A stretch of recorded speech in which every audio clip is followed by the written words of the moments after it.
तो यार आज हम चैनल पर स्टार्ट करने जा रहे हैं इनविंसिबल की कॉमिक, जो कि ऑलरेडी बहुत पॉपुलर है वर्ल्ड वाइड। एंड इसके 3 सीजन ऑलरेडी अमेजन प्राइम पर अवेलेबल हैं, वो भी हिंदी डब में। तो जिन्होंने नहीं देखी है ये सीरीज तो जाकर पहले वो देख लो, क्योंकि मैं इसकी स्टोरी सीजन 3 के बाद से कंटिन्यू करूंगा। बिकॉज कॉमिक के 65 इशूज कवर कर चुका है इनविंसिबल का एनीमे। एंड आज हम इशू नंबर 66 कवर करेंगे, जहाँ से हमें पता चलेगा कि आखिर कॉन्कस को हराने के बाद उसका आफ्टर मैथ क्या हुआ था। तो चलो, जितनी आपको डिटेल मैंने देनी थी वो मैं दे चुका हूँ, और अब आज का इशू रीड करते हैं। जहाँ स्टार्टिंग में हमें ओमनी मैन दिखता है, जो विल्ट्रोमाइट की स्पेसशिप से एस्केप कर चुका है एलियन के साथ। एंड इस टाइम वो एलियन को वो सारे राज बताना शुरू करता है जो विल्ट्रोमाइट्स की कमजोरी थी। लाइक पूरे यूनिवर्स में अभी सिर्फ 50 प्योर ब्लडेड विल्ट्रोमाइट्स हैं, क्योंकि विल्ट्रम एम्पायर की हिस्ट्री कुछ ऐसी थी कि इनकी रेस शुरुआत से बहुत वायलेंट और स्ट्रॉन्ग थी, और उनके लिए सिर्फ स्ट्रेंथ ही मैटर करती थी, जिसके चलते उन्होंने अपने प्लेनेट पर भी सभी कमजोरों को ठिकाने लगा दिया, और ऐसे ही दूसरे प्लेनेट्स पर भी निकल पड़े टेक ओवर करने के लिए।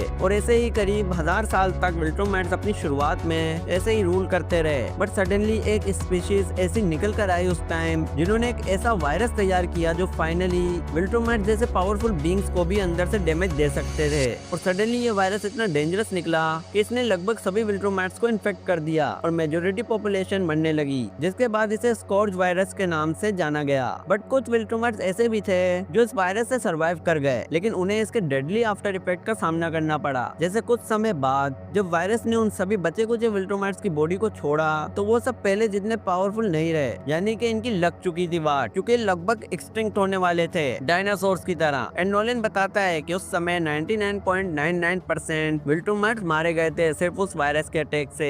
एंड यही रीजन था कि अब सिर्फ 50 प्योर ब्लडेड विल्ट्रोमाइट्स है पूरे यूनिवर्स में। एंड नोलन ये भी बताता है कि उन्होंने इतने हजारों सालों में कई सारी रेस से खुद को ब्रीड किया है, लेकिन हमेशा मिक्स रिजल्ट ही निकला है। कभी भी उन्हें अपने जैसे प्योर विल्ट्रोमाइट्स नहीं मिले अंटिल अर्थ। बिकॉज जब नोलन अर्थ आया कॉन्कर करने के लिए, तो उसे ये बात पता चली कि इंसानों का डीएनए विल्ट्रोमाइट्स के साथ 100% कंपैटिबल है। एंड दैट्स व्हाई विल्ट्रोमाइट्स अर्थ को टारगेट करेंगे, क्योंकि अर्थ इनके लिए ब्रीडिंग कैंप बन सकता है। और अपनी हिस्ट्री बताने के बाद नोलन रिक्वेस्ट करता है एलियन से कि वो उसे अपने प्लेनेट ले चले, जहाँ नोलन उसके बॉस से मिलकर ये सभी इंफॉर्मेशन शेयर कर सके, और इन सब के बदले वो एलियन के बॉस का ट्रस्ट भी जीत सके। एंड नोलन अपनी बुक्स भी मांगता है एलियन से, जिसमें उसने कुछ काम की इंफॉर्मेशन भी छुपा रखी थी। एंड आफ्टर सम टाइम ये दोनों प्लेनेट टेलेस्ट्रिया पहुंच जाते हैं, जो कि सीक्रेट होम बेस है कोalition की, जहां हमें एलियन अपनी चमक चल्लों के साथ थोड़ा नोटी होते हुए दिखता है। एंड इससे पहले कि ये दोनों कुछ करते हैं, वहां नोलन आ जाता है। एंड नोलन को देखकर एलियन की बंदी फड़फड़ा जाती है कि आखिर विल्ट्रोमाइट यहाँ कैसे आ गया। एंड उसे शूट कर देती है अपने वेपन से। बट ऑब्वियसली ओमनी मैन को घंटा फर्क नहीं पड़ता उससे,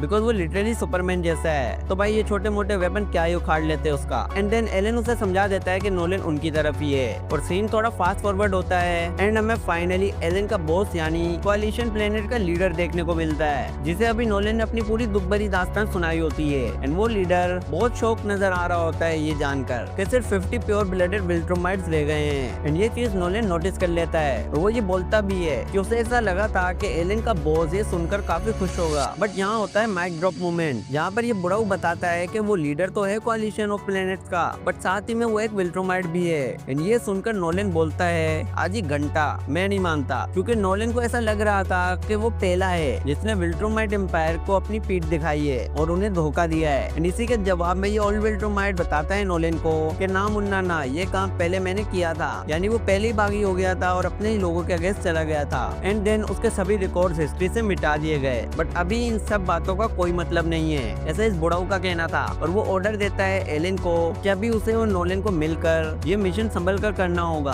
और किसी को भी ये नहीं पता चलना चाहिए कि इनके बीच एक विल्ट्रोमाइट भी है। एंड इसके बाद एलियन अपने कुछ गैजेट्स के साथ रेडी हो जाता है, और नोलन को भी उसका ओमनी मैन सूट मिल जाता है, जो कि एग्जैक्ट ओमनी मैन वाला सूट तो नहीं था, बट काफी रिसेंबल कर रहा था। एंड देन ये लोग निकलते हैं एक वेपन ढूंढने, जो इन्हें आगे चलकर विल्ट्रोमाइट्स के अगेंस्ट फाइट करने में काफी काम आएगा। और वो एक गन है जिसके शूट करने पर ऐसा ब्लास्ट होता है कि सामने कोई भी हो वो पक्का खत्म हो जाएगा। एंड मजे की बात यह है कि करीब 100 साल पहले नोलन ने उस स्पेस रेसर को हराया था जिसकी ये गन थी। एंड नोलन भी खुश होता है कि वो बंदा जरूर मर चुका होगा, एंड अब वो ये गन अपनी आने वाली वॉर के लिए यूज कर सकेगा। एंड इससे पहले कि नोलन गन पकड़ता, वो ऑलरेडी वहाँ से जा चुकी थी अपने मालिक के पास। एंड इनके मूव करने से पहले ही वहाँ आ जाता है स्पेस रेसर, जो आते साथ ही बहुत गुस्से में कहता है कि साले नोलन नल्ले, मुझे एक रीजन दे तुझे ना मारने का, जहाँ तू इस वक्त खड़ा हुआ है। एंड एंड ये देखकर एलन बोलता है भाई ये बंदा कैसे बिना कुछ खाए इतने टाइम तक जी सकता है। और यही एंड होता है इशू नंबर 66। और जिन्हें नहीं पता तो ये वॉल्यूम 13 चल रही है इनविंसिबल की। एंड नेक्स्ट इशू बहुत ही बवाल होने वाला है क्योंकि ये स्पेस रेसर के साथ नोलन और एलन भिड़ेंगे। तो अगर आज की वीडियो पसंद आई है, क्योंकि अगर अच्छा रिस्पॉन्स मिला इस वीडियो में तो फिर इसका नेक्स्ट इशू भी कवर करूंगा। और इसी के साथ ये वीडियो को यही एंड करते हैं और चैनल को सब्सक्राइब करना मत भूलना। मिलते हैं नेक्स्ट वीडियो में, टिल देन गुड बाय।